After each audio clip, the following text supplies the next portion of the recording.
بسم الله الرحمن الرحيم. الحمد الحمد لله وكفى وسلام على عباده الذين اصطفى أما بعد.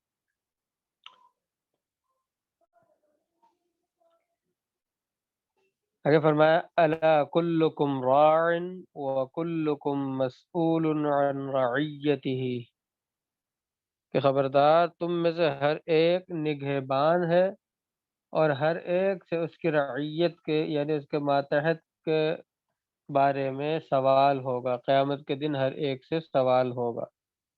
خبردار یا سنو، تم میں سے ہر ایک نگہبان ہے اور ہر ایک سے اس کی رعیت کے بارے میں قیامت کے دن سوال ہوگا. راعن یہ اسم فاعل کا صیغہ ہے، اس کے معنی ہوتے ہیں چرواہا، اور نگہبان نگران کو بھی کے لیے بھی لفظ استعمال ہوتا ہے.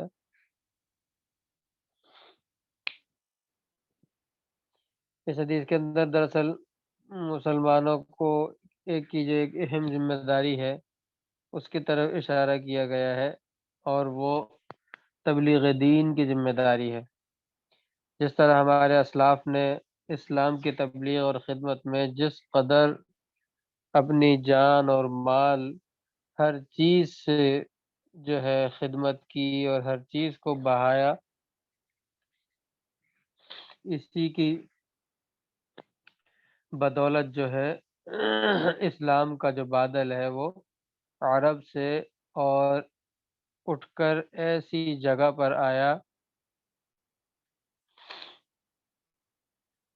جو یعنی عرب سے اٹھا پہلے وہ اور وہاں سے پھر پھیلا. اب عرب کے متعلق واد غیر ذی زرع عند بیتک المحرم، یعنی ایسی جگہ جو زراعت کے قابل نہیں ہے، ایسی جگہ سے اٹھ کر اور پھر پوری دنیا میں پھیلا. مشرق اور مغرب، شمال اور جنوب کے دور دراز علاقوں پر وہ بادل برسا اور افریقہ تک کے صحراؤں میں اور دوسری طرف چین کے میدانوں میں توحید اور سنت کی آواز گونجی. اور پھر اسی پر بس نہیں بلکہ روما کے عظیم الشان گرجوں کے اندر، جرمنی کے فلک بوس عبادت خانوں کے اندر اور انگلستان کے بلند بلند کلیساؤں کے اندر اللہ اکبر کے نعروں نے پادریوں کو جو ہے لرزا دیا. لیکن جب انسان دین قائم کرنے میں سستی اور کاہلی کرنے لگے اور اس کی جو ہے دنیا کے دن رات اس کے دنیا کے راحت اور عیش تلاش کرنے میں گزرنے لگے، تو پھر اب اسلام جو ہے آنسو بہاتے ہوئے بزبان حال یہ کہہ رہا ہوتا ہے کہ میرا وقت مجھ سے بچھڑ گیا، میرا رنگ و روپ بگڑ گیا، میرا وقت مجھ سے بچھڑ گیا، میرا رنگ و روپ بگڑ گیا، جو چمن خزاں سے اجڑ گیا میں اسی کی فصل بہار ہوں، جو چمن خزاں سے اجڑ گیا میں اسی کی فصل بہار ہوں. لہٰذا انسان نے پھر اسلام کی ترقی کے علاوہ دوسری چیزوں میں ترقی جو ہے تلاش کرنی شروع. اسلام کے اندر ترقی تلاش کرنی تھی، اس کو چھوڑ کر اور چیزوں میں ترقی تلاش کرنی شروع کر دی. اسی کو شاعر نے جو ہے اپنے انداز میں بیان کیا ہے. حقیقت میں جدھر دیکھو تنزل ہی تنزل ہے، حقیقت میں جدھر دیکھو تنزل ہی تنزل ہے، ترقی کی طرف تہذیب انسانی نہیں جاتی. جو ترقی کا راستہ ہے اس طرف انسان کی تہذیب جاتی نہیں، جاتی ادھر ہے جو ویسے ہی تنزلی کا شکار ہے، دنیاوی رنگینی اور چمک کے پیچھے. بہت سارے احادیث کے اندر یہ مضمون وارد ہوا ہے.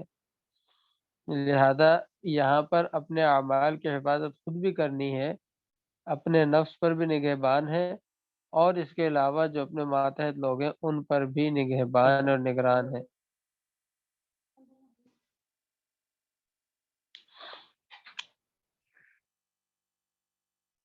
ترکیب دیکھیں کیا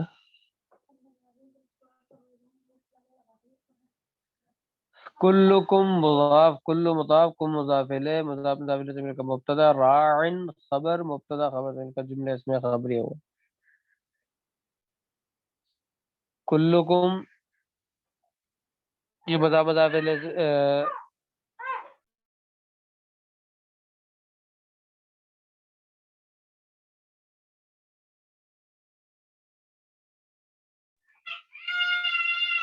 کلکم جو ہے یہ مضاف مضاف الیہ،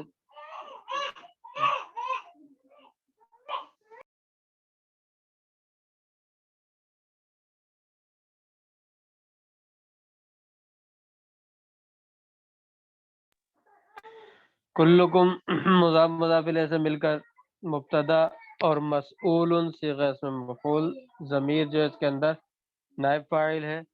عن حرف جار، رعیتہ، رعیہ مضاف، ضمیر مضاف الیہ، مضاف مضاف الیہ سے مل کر مجرور، جار مجرور سے مل کر مسئول کے متعلق ہوا، پھر مسئول اپنے نائب فاعل اور متعلق سے مل کر خبر اور مبتدا کی، مبتدا اپنی خبر سے مل کر جملہ اسمیہ خبریہ ہوا. الا جو ہے وہ حرف تنبیہ ہے اس کے شروع میں.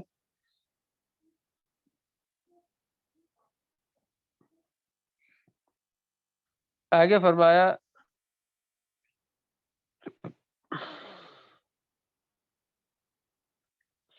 احب البلاد الى اللہ مساجدها وابغض البلاد الى اللہ اسواقها.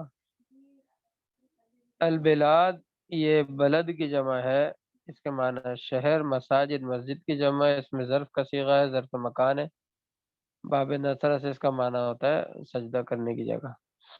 تو اس میں جو شخص مسجد میں رہتا ہے تو اس پر اللہ تبارک و تعالیٰ کی اپنی رحمت کا سایہ کرتے ہیں اور خیر اور بھلائی کی سعادت سے نوازتے ہیں. اسی وجہ سے فرمایا کہ بہترین جگہ جو ہے وہ مسجد ہے. اسی طرح ایک روایت کے اندر حضرت اللہ ابن مغفر رحمۃ اللہ علیہ فرماتے ہیں کہ ہم نے سنا ہے کہ شیطان سے بچنے کے لیے مسجد ایک مضبوط قلعہ ہے. اسی طرح حضرت ابو ذر غفاری رضی اللہ تعالیٰ عنہ اپنے بیٹے کو نصیحت کرتے ہوئے فرماتے ہیں کہ بیٹے مسجد تمہارا گھر ہونا چاہیے، کیونکہ میں نے سرور کائنات سے سنا ہے، صلی اللہ علیہ وسلم سے سنا ہے کہ مسجدیں پرہیزگاروں کا گھر ہیں. لہذا جس کا گھر مسجد میں ہو اللہ تعالیٰ اس پر رحمت کا اور پل صراط سے جنت کی طرف گزرنے کا ضامن ہے. اسی طرح ایک اور جگہ حضرت ابو ذر غفاری رضی اللہ تعالیٰ فرماتے ہیں کہ جو شخص مسجد میں داخل ہوا وہ اللہ کا مہمان بن جاتا ہے، اور اللہ کی مہمانی یہ ہوتی ہے کہ اس کی مغفرت کر دی جائے. اسی وجہ سے فقہا یہ فرماتے ہیں کہ جب مسجد میں اذان کے بعد فرشتے نعمتوں کا دسترخوان لے کر نازل ہونے لگے تو اب مسجد سے باہر نکلنے والا گویا اللہ کے دسترخوان کو چھوڑ کر جاتا ہے، اور یہ بہت ہی نامناسب بات ہے. اس وجہ سے مسجد اذان ہو جانے کے بعد تو مسجد سے باہر نکلنا فقہاء کرام نے مکروہ قرار دیا ہے کہ مکروہ ہے. اس کی ترکیب دیکھیں احب البلاد مضاف مضاف الیہ، احب مضاف البلاد مضاف الیہ، الی اللہ جار، الی جار لفظ اللہ مجرور، جار مجرور متعلق ہوں گے احب فعل کے، احب اپنے مضاف الیہ اور متعلق سے مل کر مبتدا بنے گا. مساجدها یہ مضاف مضاف الیہ مل کر خبر ہوئی، مبتدا اپنی خبر سے مل کر جملہ اس میں خبریہ ہوگا. وابغض البلاد الى اللہ اسواقها، ابغض بغض یبغض نظر کروما اور سمع سے اس کا معنی نفرت کرنا، دشمنی کرنا. اسواقها یہ جمع سوق کی، اس کا معنی بازار. یعنی جس طرح ابھی پچھلے حدیث میں گزرا ہے کہ مسجد میں رہنے والا اللہ تعالیٰ کی رحمت کے سائے میں رہتا ہے، تو اس کے برعکس اس حدیث میں فرمایا گیا کہ جو شخص، یعنی اس کے اندر یہ فرمایا کہ بازار جو ہے وہ شیطان کا گڑھ ہے، شیطان کی جگہ، یعنی شیطان کا وہاں زیادہ تسلط ہوتا ہے. اس میں ہر طمع، جھوٹ اور اللہ کی یاد سے غافل کرنے والی بہت سی چیزیں ہوتی ہیں. تو اب جو شخص اپنی ضروریات کی تکمیل کے علاوہ صرف تفریح کے غرض سے اس میں رہتا ہے تو ایسا شخص خدا کی رحمت سے دور ہو جاتا ہے. اب یہاں پر سوال ہوتا ہے کہ دنیا میں بازار سے زیادہ بری جگہ بھی ہیں، مثلا شراب خانے، بت خانے، جوئے خانے وغیرہ. ان کو اس حدیث میں بدترین جگہ نہیں بتایا گیا، بازار تو ان کے مقابلے میں پھر بھی کچھ بہتر ہیں، تو اس کا جواب یہ ہے کہ جن مقامات کو شریعت نے قائم کرنے کا حکم دیا ہے ان میں سے بدترین مقام بازار ہیں، بخلاف شراب خانے، بت خانے وغیرہ، ان کو تو شریعت نے پہلے سے ہی قائم کرنے کی اجازت نہیں تھی، وہ تو پہلے سے ہی حرام ہے۔ بازار انسانی ضرورت کے لیے قائم کرنے کا حکم تو دیا ہے، لیکن اس کو بدترین جگہ شمار کیا ہے۔ اس کی ترکیب دیکھیں، ابغض البلاد مضاف مضاف الیہ مل کر مضاف مضاف الیہ ہے، الی اللہ جار مجرور مل کر یہ متعلق ہوں گے ابغض کے، اور پھر ابغض مضاف الیہ اپنے متعلق سے مل کر مبتدا، اسواقها مضاف مضاف الیہ مل کر خبر ہوئی، مبتدا اپنے خبر سے مل کر جملہ اسمیہ خبریہ ہوا۔ الوحدۃ خیر من جلیس السوء والجلیس الصالح خیر من الوحدہ۔ الوحدۃ خیر من جلیس السوء، تنہائی برے ساتھی سے بہتر ہے، یعنی برے دوست سے یا برے ساتھی سے جس کے ساتھ انسان بیٹھے، تنہائی اس سے بہتر ہے۔ وجہ اس کی یہ ہے کہ تنہائی کے مقابلے میں جو برا دوست ہے اس کی برائی کا اثر ہونے کا زیادہ قوی اندیشہ ہے،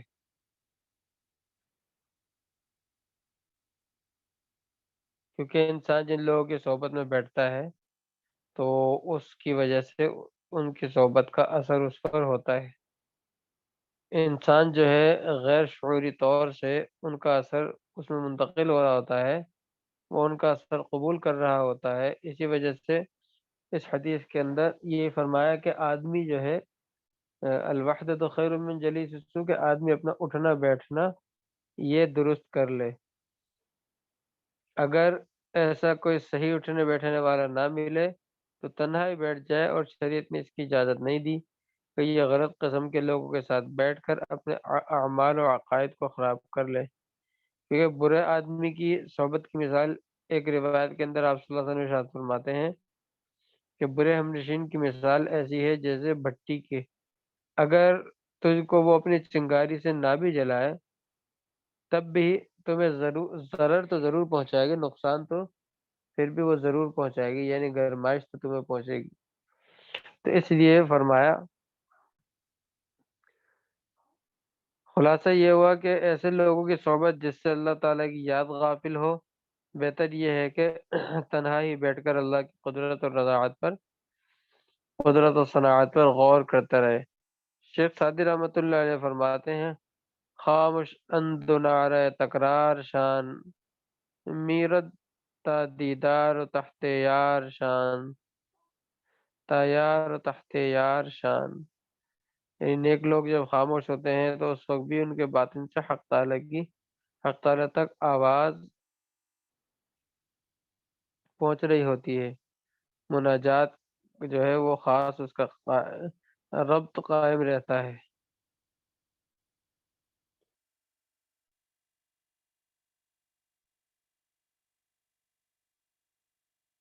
ترکیب دیکھیں اس کی، الوحدۃ مبتدا، خیر صیغہ تفضیل کا ضمیر اس کا فاعل ہے، اور من حرف جر ہے، جلیس السوء مضاف مضاف الیہ مل کر مجرور ہوا، جار مجرور مل کر خبر ہوئی، متعلق اور خبر کے خیر کے متعلق ہوا، اور خیر اپنے فاعل اور متعلق سے مل کر خبر ہوئی، اور مبتدا اپنی خبر سے مل کر جملہ اسمیہ خبریہ ہوا۔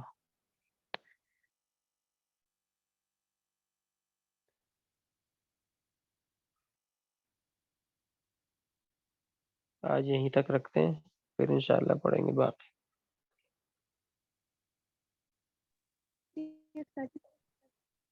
جی،